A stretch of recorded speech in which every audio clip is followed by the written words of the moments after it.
আব্বু বলে ডাক দিল, আমি চিনবো না। আমার মেয়েটা আমারে ডাকলে নাকি আমি চিনবো না, আমার মেয়েও আমারে চিনবে না। ও গো মা, তুমি এই ধরনের শ্রেষ্ঠ নেয়ামত, তোমারই পদ তলে রয়েছে জান্নাত। আসসালামু আলাইকুম প্রিয় দর্শকবৃন্দু, আপনাদের সবাইকে জানাই আন্তরিক শুভেচ্ছা ও স্বাগতম। আমরা সবাই জানি ইসলাম একটা পূর্ণাঙ্গ জীবন ব্যবস্থা। এই দিন আমাদের শিখিয়েছে কিভাবে চলতে হয়, কিভাবে কথা বলতে হয় এবং কিভাবে মানুষকে ভালোবাসতে হয় এবং কিভাবে আল্লাহর সন্তুষ্ট অর্জন করতে হয়। আজকের এই আলোচনার মাধ্যমে আমরা চেষ্টা করব কোরআন ও হাদিসের আলো থেকে কিছু শিক্ষা নেওয়ার, আমরা ভুলগুলো সংশোধন করার এবং সত্যিকার অর্থে মুসলমান হিসেবে নিজেদের গড়ে তোলার। তাই অনুরোধ রইল, মনোযোগ দিয়ে শুনবেন এবং চিন্তা করবেন, আর যা শিখবেন তা নিজের জীবন এবং পরিবারের জীবনে বাস্তবায়ন করবেন। চলুন শুরু করি আজকের আলোচনা। সাল্লাম সব সময় নারীদেরকে খুব বেশি সম্মান করতেন, কারণ নারীরা হচ্ছে মায়ের জাত, সম্মানিতা। আর বিশ্বনবী বলেছেন, আল জান্নাতু তাহতা আকদামি উম্মাহাতিকুম, তোমাদের মায়ের পদতলেই তোমাদের জান্নাত। কোনো পুরুষের পায়ের নিচে জান্নাত, পিতার পায়ের নিচে জান্নাত, এই মর্মে কোনো হাদিস খুঁজে পাওয়া যায় না। কিন্তু নারী জাতিকে এতটাই মর্যাদা দেওয়া হয়েছে, বিশ্বনবী বলেছেন তোমাদের মায়ের পায়ের নিচে জান্নাত। এই পৃথিবীটাকে যদি 1000 বারও বিক্রি করা হয় তাহলে জান্নাতের একটা চেয়ারের দাম হবে না। এই পৃথিবীকে কয়েক লক্ষ বার বিক্রি করে দিলেও জান্নাতের একটা টেবিলের দাম হবে না। আর যে জান্নাত মায়ের পায়ের নিচে পড়ে আছে, তাহলে ওই পা দুইটার দাম কত? ওই পায়ের দাম টাকা দিয়ে কিনা যাবে না, তাই না? ও গো মা, তুমি এই ধরনের শ্রেষ্ঠ নেয়ামত, তোমারই পদ তলে রয়েছে জান্নাত।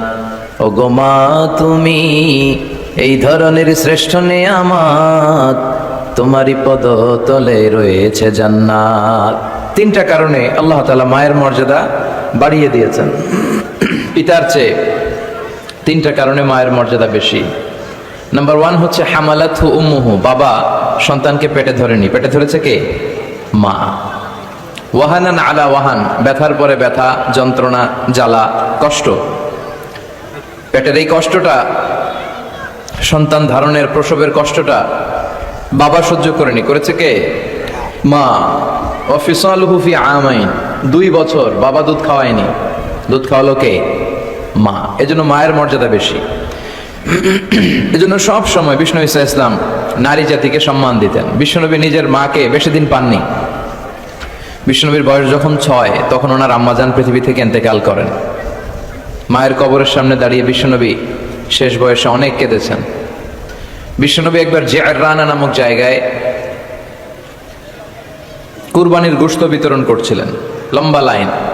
হঠাৎ তিনি লাইন থেকে একজন বয়োবৃদ্ধা মহিলাকে আলাদা করলেন, আলাদা করে বড় একটা গোশতের প্যাকেট দিলেন। নিজের গায়ের চাদরটা খুলে মহিলাটাকে বসতে দিলেন। মহিলাও বিশ্বনবীর মাথায় হাত বুলিয়ে দিল। সাহাবারা তো অবাক, কে এই মহিলা যে বিশ্বনবীর চাদরের উপরে বসে, বিশ্বনবীর মাথায় হাত বুলিয়ে দেয়, বিশ্বনবী যাকে এত শ্রদ্ধা করে। সাহাবারা বললেন, ইয়া রাসূলুল্লাহ, মান হাযিহিল মারআ, এই নারীটাকে? বিশ্বনবী বললেন, এই নারীটা হচ্ছে আমার দুধমা হালিমা। মায়ের আদর আমি পাই নাই, এই হালিমাতু সাদিয়ার কাছে আমি লালিত পালিত হয়েছে, তার দুধ খেয়ে আজকের আমি তরতাজা নবী মুহাম্মদ। এজন্য বিশ্বনবী নারীদেরকে খুব বেশি পছন্দ করতেন। বিশ্বনবী বলতেন, হুব্বিবা ইলাইয়া মিন দুনিয়াকুম সালাস, তোমাদের এই দুনিয়ার 3টা জিনিস আমার কাছে সবচেয়ে বেশি পছন্দনীয়। এক হচ্ছে আত্তিব, পারফিউম, আতর। বিশ্বনবীর কেউ আতর দিলে বিশ্বনবী ফিরিয়ে দিতেন না, আতর নিতেন। নাম্বার 2 হচ্ছে আন্নিসা, নারীরা। নারীদেরকে বিশ্বনবী পছন্দ করতেন আর বলতেন, আমাকে কোনো ছেলে দিয়ে আল্লাহ দুনিয়াতে বাঁচিয়ে রাখে নাই, তাদেরকে আল্লাহ কেড়ে নিয়েছে, তুলে নিয়েছে, কিন্তু আল্লাহ আমাকে মেয়ের বাপ বানিয়েছে, আলহামদুলিল্লাহ। আমাদের সমাজে অনেকে কন্যা সন্তান হলে আমরা খুশি হতে চাই না, এরকম আছে না নাই? ছেলে হলে খুব খুশি, এলাকার লোকজনদেরকে, পাড়ার লোকদের মিষ্টি খাওয়ায়, বিরিয়ানি খাওয়ায়। আর মেয়ে হলে চেহারাটা বাংলা 5-এর মতো এরকম করে রাখে, অখুশি, নারাজ। কিন্তু বিশ্বনবী বলেছেন, মিন বারাকাতি আল মারআ তাফকিরুহা বিল ইনাস, কোন নারী সে কি বেশি বরকতময় না কম বরকতময়, এটা দেখার জন্য দেখো তার প্রথম সন্তানটা ছেলে না মেয়ে। তার গর্ভের প্রথম সন্তান যদি কন্যা হয়ে যায়, বুঝতে হবে এই মহিলাটার ভেতরে বরকত দিয়ে পরিপূর্ণ করে দিয়েছে কে? আল্লাহ পরিপূর্ণ করেছে। তাহলে কোনো ঘরে যদি প্রথম কন্যা সন্তান আসে, ওই ঘরটা আল্লাহ বরকতময় করে দেয়। যতটা কন্যা বাবার জন্য ততটা জান্নাত। সুবহানাল্লাহ, যতটা কন্যা ততটা জান্নাত। এরপরে যখন কারো স্ত্রী হয়ে যায়, ইসলাম বলে খাইরুকুম খাইরুকুম লি আহলিহি, তোমাদের মধ্যে ওই ব্যক্তি, ওই পুরুষ আল্লাহর কাছে বেশি সেরা যে তার স্ত্রীর কাছে সেরা। এজন্য সম্মানিত ভাইয়েরা, যারা আমার কথা শুনছেন, আমরা যদি আল্লাহর কাছে প্রিয় হতে চাই, আমরা কিন্তু আমাদের স্ত্রীদের কাছে প্রিয় হতে হবে, স্ত্রীদের সাথে ভালো সম্পর্ক রাখতে হবে। স্ত্রীকে আগে সালাম দেন, স্ত্রীকে ভালোবাসুন, স্ত্রীর নানা ধরনের কাজের প্রশংসা করুন, দেখবেন ঘরটা জান্নাতের টুকরা হয়ে গিয়েছে। এরপর আপনার স্ত্রী যদি সন্তান সম্ভবা হয়, ইসলাম বলে বাচ্চা ডেলিভারি দিতে যেয়ে যদি কোনো মা দুনিয়া থেকে বিদায় নেয়, আল্লাহ তাআলা কিয়ামতের দিন ওই নারীকে শহীদদের কাতারে দাঁড় করিয়ে দিবেন, তিনি শাহীদা। আর সহি সালামতে যদি বাচ্চা ডেলিভারি হয়ে যায়, ইসলাম বলে আল জান্নাতু তাহতা আকদামি উম্মাহাতিকুম, তোমাদের এই মায়ের পায়ের নিচে তোমাদের জান্নাত আমি লিখে দিলাম। সুবহানাল্লাহ। তো কত মর্যাদা ইসলাম বাড়ালো, বাড়াতে বাড়াতে নারীর মর্যাদা কোথায় নিয়ে গেল। শুধু ইসলাম মর্যাদাই নারীকে দেয় নাই, ইসলাম দিয়েছে নারীকে অধিকার। কি দিয়েছে? এখন অনেকে পত্রপত্রিকায়, মিডিয়াতে, টক শোতে ওরা বলতে চায় ইসলাম নারীকে ঠকিয়েছে, ইসলাম নাকি নারীকে অধিকার দেয় নাই। আমার প্রিয় বোনেরা, যাদের কানে আমার মাইকের আওয়াজ যাচ্ছে, খবরদার এই সমস্ত ধোঁকাবাজদের কথা শুনবেন না। এরা অধিকারের আড়ালে আপনাদেরকে ঠকাতে চায়, এরা নারীকে বিজ্ঞাপনের পণ্য বানাতে চায়।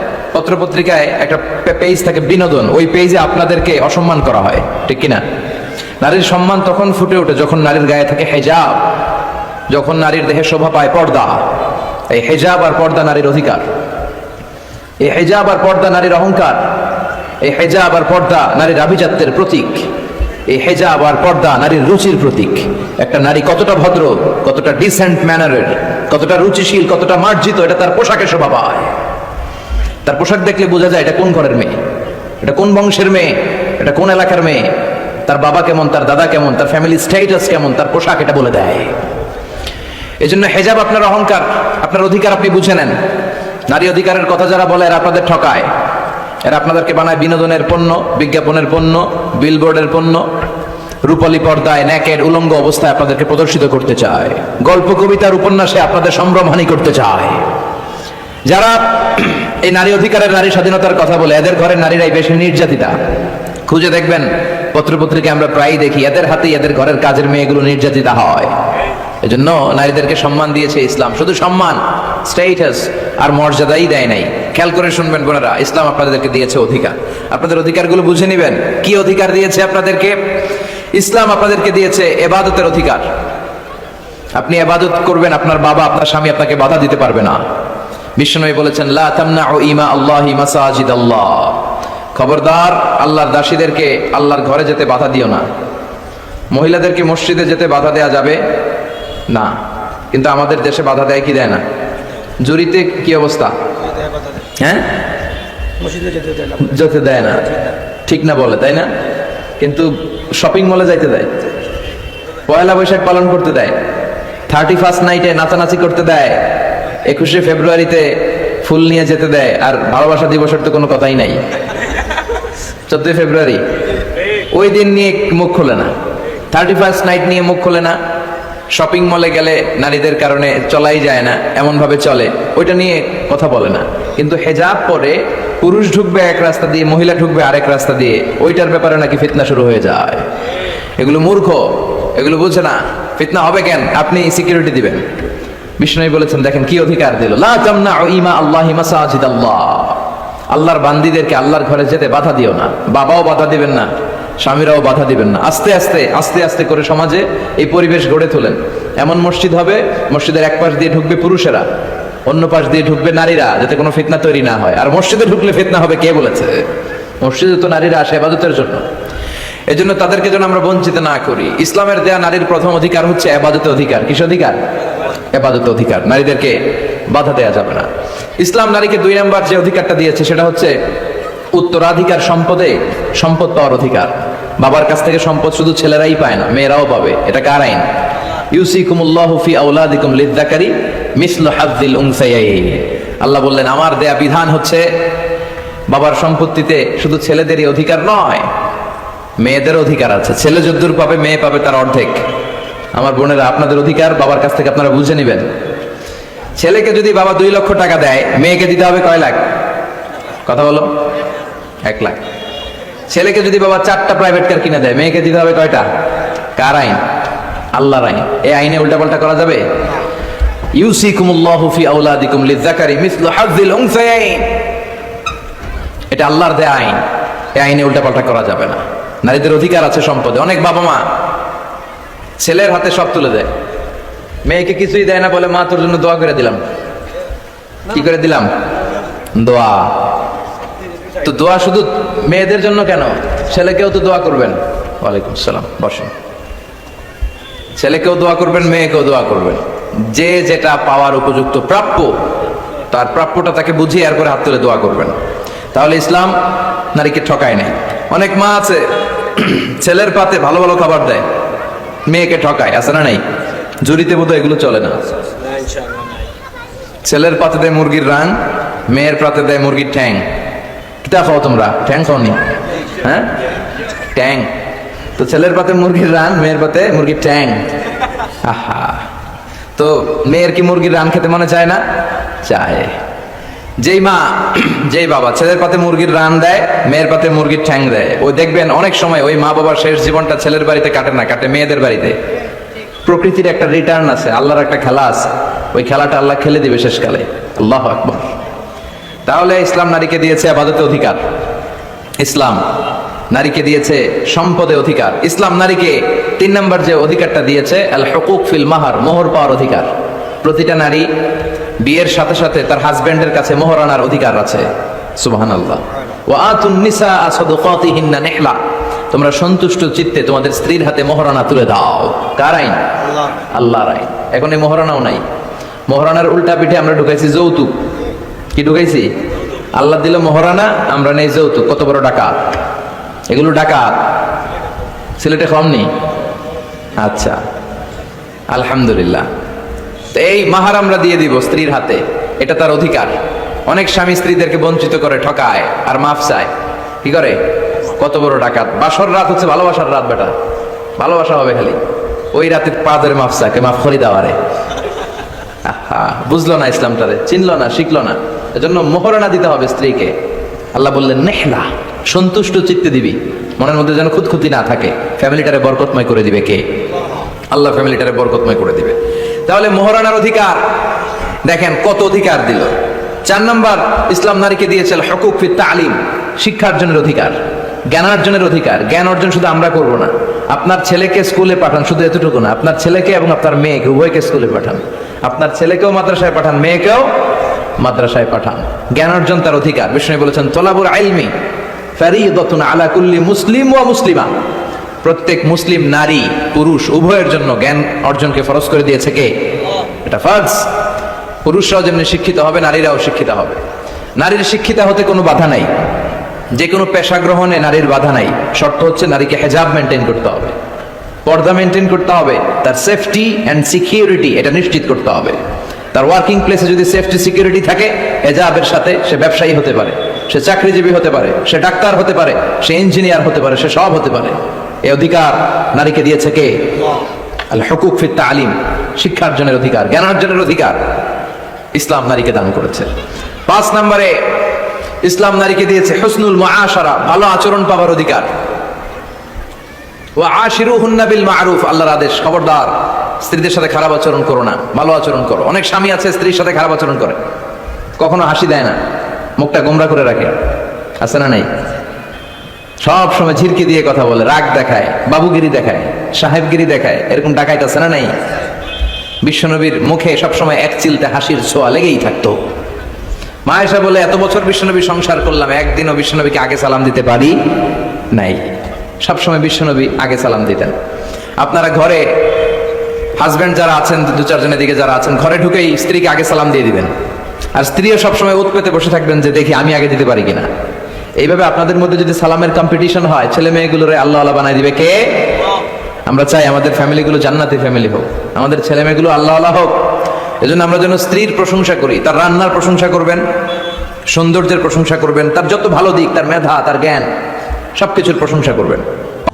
ইয়াউমা ইয়াফিরুল মারউ মিন আখিহি ওয়া উম্মিহি ওয়া আবিহি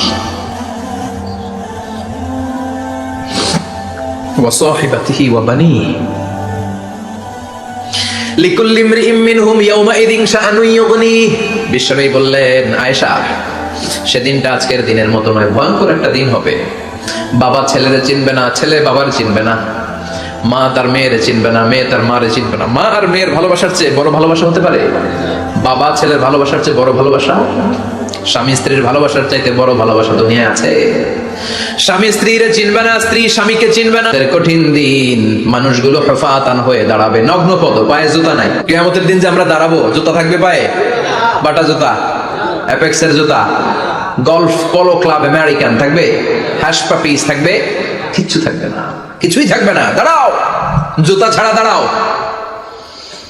নগ্ন পদ, আমাদের কারো পায়ে কোনো স্যান্ডেল নেই, জুতা নেই। 2 নম্বরে অরাতান, মানে নেকেড, মানে কি? উলঙ্গ। নোবডি বিলং এনি গার্মেন্ট, কারো কোনো ড্রেস থাকবে না, নেকেড হয়ে আমরা দাঁড়াবো, জন্মদিনের ড্রেস পরে। মা এসে বললেন, নবী এটা কেমন কথা, লজ্জা শরমের বিষয়। জামা ছাড়া মানুষগুলো কি করে দাঁড়াবে? কারো গায়ে কোনো জামা নাই, সবাই naked. Don't they feel any shy? Don't they feel any shame? লজ্জা হবে না সেদিন? লজ্জা নাই, শরম নাই? বিশ্বনবী বললেন, আয়েশা, আজকের দিনটা তুমি যেমন ভাবে কাটাচ্ছ, ওই দিন তো এই দিনের মতো না, ওইটা হবে ভয়ঙ্কর দিন, কেউ কাউরে চিনবে। ইয়াউমা ইয়াফিরুল মারউ মিন আখিহি ওয়া উম্মিহি ওয়া আবিহি ওয়া সাহিবাতিহি ওয়া বানি লিকুল্লি ইমরিইম মিনহুম ইয়াউমাইযিন শাআনুন ইউগনি।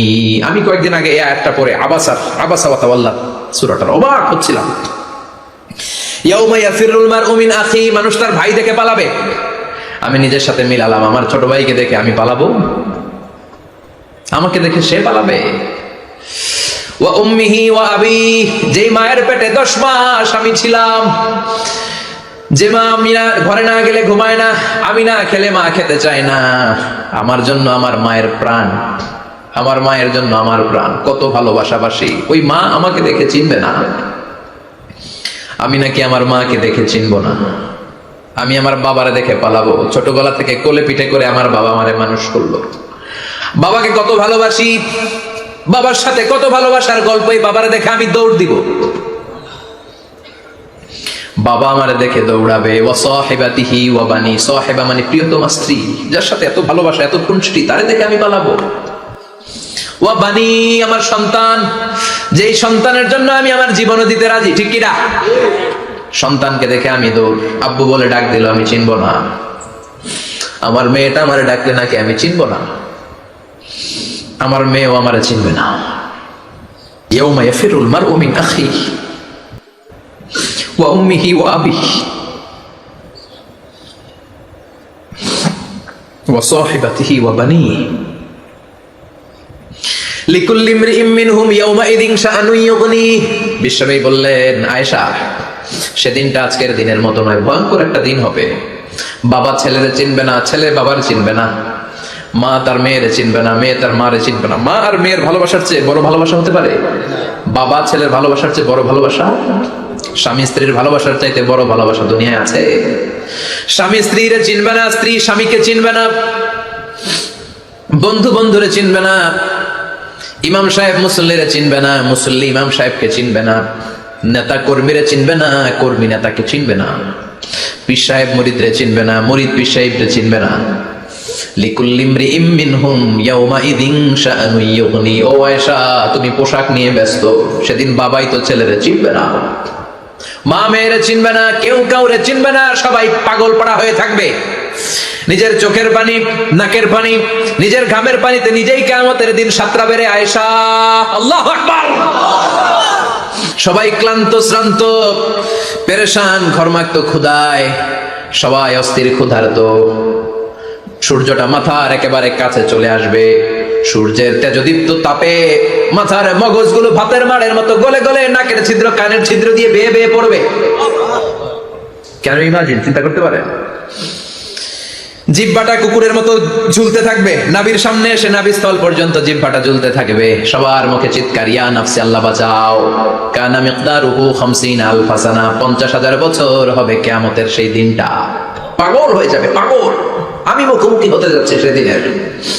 আপনি মুখোমুখি হতে যাচ্ছেন, আমরা সবাই সেদিনটা দেখতে যাচ্ছি। চিল্লা এখন ঠিক কিনা? ও আয়েশা, লিকুল্লি ইমরিইম মিনহুম ইয়াওমাইযিন শাআনুন ইউগনি, এমন ভয়ঙ্কর দিন হবে, এমন ভয়ানক পরিস্থিতি হবে রে আয়েশা, বাবা মা চিনা যাবে না, পীর সাহেবরে চিনা যাবে না, কেউ কাউরে চিনবে না। আল্লাহ তুমি আমারে বাঁচাও বাঁচাও বলে যে মাথাটা একবার উপরের দিকে করবে, কার গায়ে জামা আছে কার গায়ে জামা নাই সেদিক নজর দেওয়ার সময়টাও কেউ পাবে না রে আয়েশা।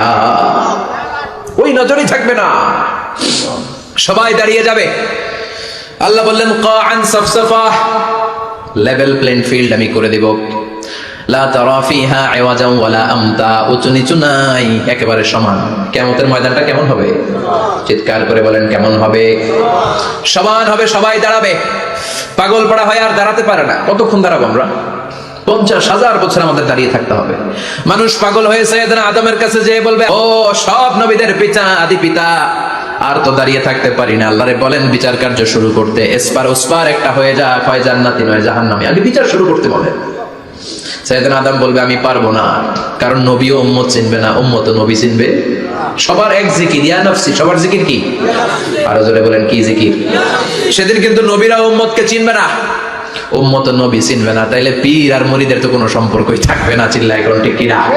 চিনবে না, কেউ কারো পরিচয় দিতে চাইবে না, ভয়ানক এক পরিস্থিতি। এজন্য এটারে বলে কিয়ামতের ময়দান। দুনিয়াতে কোনো ভয়ঙ্কর পরিস্থিতিতে আমরা বলি কিয়ামত, কি বলি? কিয়ামত।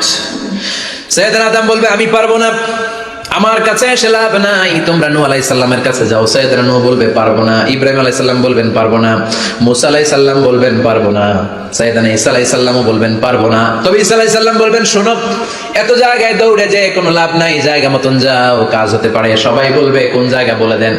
সাইয়েদনা ঈসা আলাইহিস সালাম বলবেন আজকের এই কঠিন দিনে আমাদের সবার বিপদ, এই বিপদের দিনে কেউ আল্লাহর সামনে দাঁড়াতে পারবে না একজন ছাড়া।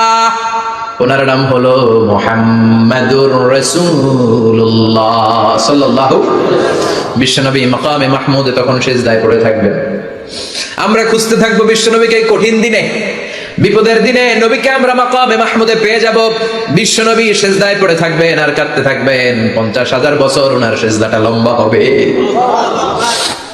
এই 50,000 বছর আমাদের জিকির হবে ইয়া নাফসি ইয়া নাফসি, আল্লাহ আমারে বাঁচাও।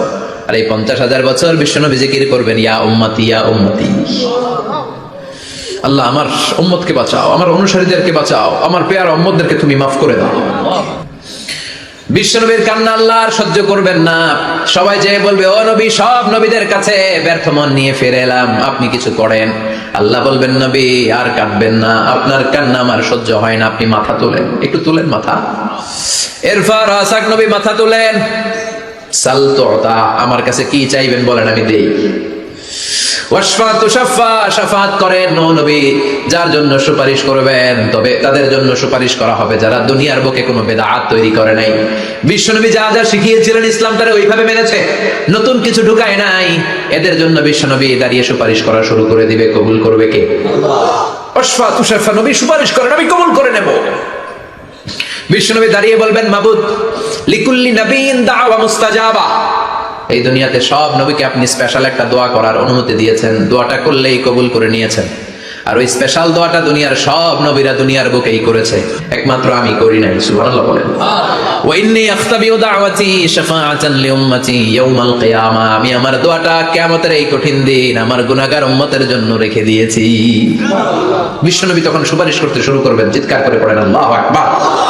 এরপরে আল্লাহ বললেন ফাআম্মা মান সাকুলাত মাওয়াজিনুহু ফাহুয়া ফি ঈশাতির রাদিয়াহ ওয়া আম্মা মান খাফফাত মাওয়াজিনুহু ফাউম্মুহু হাওিয়া ওয়া মা আদরাকা মা হিয়া নারুন হামিয়া। পড়েন আল্লাহু আকবার। সবাই আমরা দাঁড়িয়ে যাব, বিশ্বনবী সুপারিশ শুরু করবেন, বিচার শুরু হয়ে যাবে। ফাআম্মা মান সাকুলাত মাওয়াজিনুহু ফাহুয়া ফি ঈশাতির রাদিয়া, বিশাল আল্লাহ বিচার কার্যক্রম শুরু করবেন। মিজানের পাল্লা বসাবেন, কি বসাবেন? আল্লাহ তাতাগাউ ফিল মিজান, আমার নামে নাম, আমার নামে নাম, মিজান বসাবে, মিজান দাড়ি পাল্লা। আসলে এটা সুন্দর অর্থ হচ্ছে নিক্তি পাল্লা। অর্থ কি? দাড়ি পাল্লা চিনেন? আলু বিক্রি করে, লাউ বিক্রি করে, চাল মাপে, ডাল মাপে, দাড়ি পাল্লা দিয়ে, কি দিয়ে? কিন্তু কিয়ামতের এটা হবে নিক্তি পাল্লা। নিক্তি পাল্লা দিয়ে স্বর্ণ মাপে। কি মাপে? চাল বিক্রির সময় 2-4টা চাল বেশি গেলেও লস নাই, কম গেলেও যে কিনছে তার লস নাই। কিন্তু স্বর্ণ বেচার সময় যদি স্বর্ণের কণা চলে যায় বেশি, আমশের চালাও। এজন্য স্বর্ণ দাড়ি পাল্লায় মাপে না, কারণ এটা ক্ষুদ্রাতি ক্ষুদ্র হিসাব করতে হয়। এটা মাপে কোন পাল্লায়? নিক্তি পাল্লায়। এক কণা স্বর্ণ পড়লেও এটা মিটারে উঠবে। দাম কত? চিৎকার করে বলেন ঠিক কিনা? আল্লাহর মিজানের পাল্লা এমন পাল্লা, ফামান ইয়ামাল মিসকালা যাররাতিন খাইরান ইয়ারা ওয়া মান ইয়ামাল মিসকালা যাররাতিন শাররান ইয়ারা। যাররা পরিমাণ ভালো কিছু করলে সেটাও নিক্তি পাল্লায় আমরা দেখব, যাররা পরিমাণ খারাপ করলেও দেখব। যাররা, যাররা চিনেন? অণু। যাররা মানে সবাই বলেন আরো জোরে। বস্তুর ক্ষুদ্রতম একক, যেটা সহজে দেখা যায় না। যাররা বুঝাই আমি এভাবে, শীতের দিন টিনের ঘর আছে কাদের? দেখি হাত তোলেন তো। টিনের ঘর, মাশাআল্লাহ, আপনারা সুখী মানুষ, হাত নামান। বিল্ডিং এর বাড়ির চেয়ে টিনের ঘরে কিন্তু সুখ বেশি, জানেন? অনেক সুখ। টিনের ঘরে চালের মধ্যে ছিদ্র থাকে না? কথা কয় না? শীতের দিন সকালে দেখবেন ওই ছিদ্র দিয়ে সূর্যের একটা চিকন সূর্যের রশ্মি ঢুকে, পুরো ঘর অন্ধকার, কিন্তু ওই জায়গাটাতে ছিদ্র, সূর্যের আলোটা চিকন হয়ে পড়ে নিচে, দেখছেন? ওটার কাছে যাবেন, কাছে গেলে দেখবেন ছোট ছোট ছোট ছোট ধূলিকণা দেখা যায়। অন্য কোথাও এগুলো দেখা যায় না, কিন্তু ওইটা, ওই চিকন ছিদ্রটা সামনে দাঁড়ালে ধূলিগুলো উঠতেছে, দেখছেন? ওইটাকে আরবিতে বলে যাররা। ওইটা কি বলে? ফামান ইয়ামাল মিসকালা যাররাতিন খাইরান ইয়ারা ওয়া মান ইয়ামাল মিসকালা যাররাতিন। ওই ধূলিকণার যাররা পরিমাণ ভালো করেছো, ওইটা আল্লাহ ছাড়বে না, আমলনামায় তুলে দিবে। সুবহানাল্লাহ পড়েন। ওই ধূলিকণা পরিমাণ খারাপ করলেও আমলনামায় তুলে দিবে কে? ফাআম্মা মান সাকুলাত মাওয়াজিনুহু ফাহুয়া ফি আইশাতির রাদিয়া। সেদিন মিজানের পাল্লায় যার নেকের পাল্লা ভারী হবে তার খালি সুখ। তার কি? ফাহুয়া ফি আইশাতির রাদিয়া। সে আনন্দে খুশি করতে শুরু করবে, নাচানাচি শুরু করবে। তাকে ডান হাতে আমলনামা দেয়া হবে। কোন হাতে? আল্লাহ তুমি আমাদের ডান হাতে আমলনামা নসিব করো, আমাদের হিসাবটারে সহজ করো, মিজানের পাল্লায় আমাদের নেকের পাল্লাটা ভারী করে দিও। আবার বিষ্ণু বললেন দুইটা জিকির আছে, এই দুইটা জিকির যারা দুনিয়ার বুকে বেশি বেশি করবে মিজানের পাল্লা ভারী করে দিবে কে? কালিমাতান হাবিবাতান ইলার রহমান খাফিফাতান আলাল লিসান সাকিলাতান ফিল মিজান। দুইটা জিকির আছে, এই জিকির আল্লাহর বড় প্রিয়, কিন্তু জিহ্বায় উচ্চারণে একেবারে হালকা, কিন্তু মিজানের পাল্লায় ওজন হবে অনেক বেশি। সুবহানাল্লাহ পড়ে। আল্লাহর কাছে প্রিয়, জিহ্বায় হালকা, কিন্তু মিজানের পাল্লায় রাখলে উহুদ পাহাড়। তার প্রথম জিকিরটা হলো সুবহানাল্লাহি ওয়া বিহামদিহি, দ্বিতীয়টা হলো সুবহানাল্লাহিল আযীম। পড়েন সুবহানাল্লাহি ওয়া বিহামদিহি, সুবহানাল্লাহিল আযীম। পড়তে রাজি আছেন? ফাআম্মা মান সাকুলাত মাওয়াজিন, মিজান শব্দের প্লুরাল হচ্ছে মাওয়াজিন, মিজানের প্লুরাল কি? ফাআম্মা মান সাকুলাত মাওয়াজিনু, যাদের মিজানের পাল্লা ভারী হয়ে যাবে তাদেরকে ডান হাতে আমলনামা দিবে কে? আল্লাহ তুমি আমাদেরকে ডান হাতে আমলনামা দিও, আমাদের হিসাবটা সহজ করে দিও, আমাদের বিচার তুমি করতে যেও না। রোজ হাসরে হে আল্লাহ আমার করোনা বিচার, আল্লাহ করোনা বিচার। বিচার করলে আমাদের বাঁচার উপায় আছে? বিষ্ণু বলেন মান নুকিশা উযযিবা, সেদিন আল্লাহ যার নুকিশা মানে নিকাশ করবেন, হিসাব নিকাশ। মান নুকিশা, মান নুকিশা উযযিবা, যার হিসাব নিকাশ আল্লাহ নিতে শুরু করবে, উযযিবা তার শাস্তি দিবে, ধরে ছাড়বে। আর যারে মাফ করে দিবে তার আনন্দের শেষ নাই, ঠিক কিনা? রোজ হাসরে হে আল্লাহ আমার করোনা বিচার, আল্লাহ করোনা বিচার। এটা কিন্তু দোয়া, জানেন? বিচার চাহি না তব দয়া চাহি এ গুনাহগার, আল্লাহ করোনা বিচার। আমি জেনে শুনে জীবনে ভরে পাপ করেছি পরে পরে, এখন আশা নাই যে যাব তোহরে বিচারে তোমার, আল্লাহ করোনা বিচার। পড়েন পড়েন রোজ হাসরে হে আল্লাহ আমার করোনা বিচার, আল্লাহ করোনা বিচার। পড়েন আমিন। আমাদের আমলনামা ডান হাতে দিয়ে দিও। পড়েন আমিন। فأما من أوتي كتابه بيمينه فسوف يحاسب حسابا يسيرا। যাদের আমলনামা ভারী হবে, নেকের পাল্লা ভারী, সামনে থেকে সা করে উড়ে উড়ে আমলনামাটা আসবে, এসে তপাস করে ডান হাতে বসে পড়বে। সুবহানাল্লাহ। আল্লাহ আমাদের নসিবে যেন এইটা ঘটে। জোরে পড়েন আমিন। উজুহু ইয়াউমাইযিন মুসফিরাহ দাহিকাতুম মুস্তাবশিরা, সেদিন চেহারা হবে আলোকোজ্জ্বল, চেহারা